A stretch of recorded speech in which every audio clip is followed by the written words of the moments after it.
विष्णु भगवान की जय। 10वां अध्याय।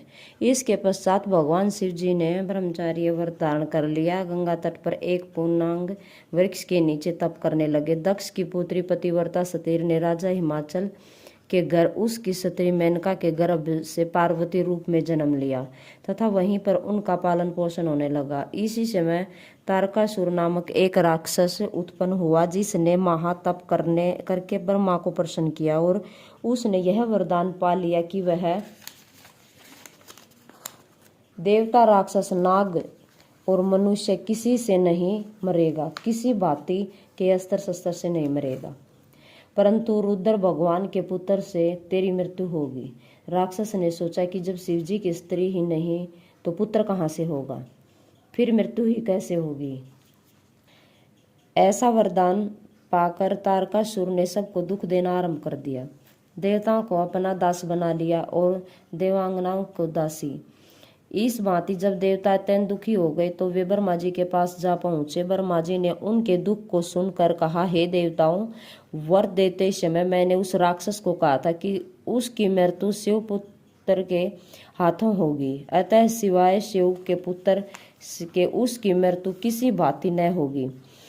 शिवजी की स्त्री ने दक्ष के यज्ञ में अपने प्राण त्याग दिए थे। अब उसने पार्वती के रूप में हिमाचल के घर में जन्म लिया है, परंतु रुद्र भगवान हिमाचल के शिखर पर घोर तप कर रहे हैं। सो ऐसा उपाय करना चाहिए जिससे शिव का पार्वती के साथ पाणी ग्रहण हो जाए। तब सब देवताओं ने इंद्र सहित अमरावतीपुरी में जाकर गुरु बृहस्पति जी से सलाह ली और फिर इंद्र ने अपने कार्य की सिद्धि के लिए नारद को बुलाया और उसने कहा, हे नारद जी, आप हिमाचल के घर में जाकर उनको समझाइए कि पहले जन्म में दक्ष की पुत्री थी, शिव जी की पत्नी, अब पार्वती के रूप में तुम्हारी पुत्री हुई है। सती के वियोग में श्री महादेव जी तुम्हारे शिखर पर तप कर रहे हैं, इसलिए तुम अपनी कन्या का विवाह उनसे कर दो, जिससे वह जाकर उनकी सेवा कर सके, वह उसके पति होंगे। इंद्र की आज्ञा पाकर नारद जी को जैसा समझाया था वैसा ही करने के लिए चले गए और फिर इंद्र ने कामदेव को बुलाया कि सब देवताओं के हित के लिए तुम बसंत ऋतु के सहित तपोवन में जहाँ रुद्र तपस्या कर रहे हैं जाओ और वहाँ पर बसंत का विस्तार करो। जब पार्वती जी वहाँ पहुँच जाए तब धनुष चढ़ाकर ऐसा बाण मारो कि शिव जी मोहित हो जाएं। उनका संगम होने पर सब कार्य अवश्य पूरे हो जाएंगे। कामदेव ने ऐसी आज्ञा पाकर रति के साथ लेकर तपोवन में बसंत ऋतु का प्रसार किया। उसी समय श्री महादेव जी के पास उनकी सेवा करने के लिए पार्वती जी जा बैठी हुई थी कि तभी कामदेव पीछे की तरफ से वृक्ष की ओट में होकर शिव को बाण मारा तो शिव जी का मन चलमलाया और हो गया। कामदेव दूसरा बाण चलाने ही वाला था कि शिव ने को यह विचार उत्पन्न हुआ कि उनके मन का चंचल होने का क्या कारण है। तब उन्होंने चारों तरफ देखा तो कामदेव दिखाई दिया।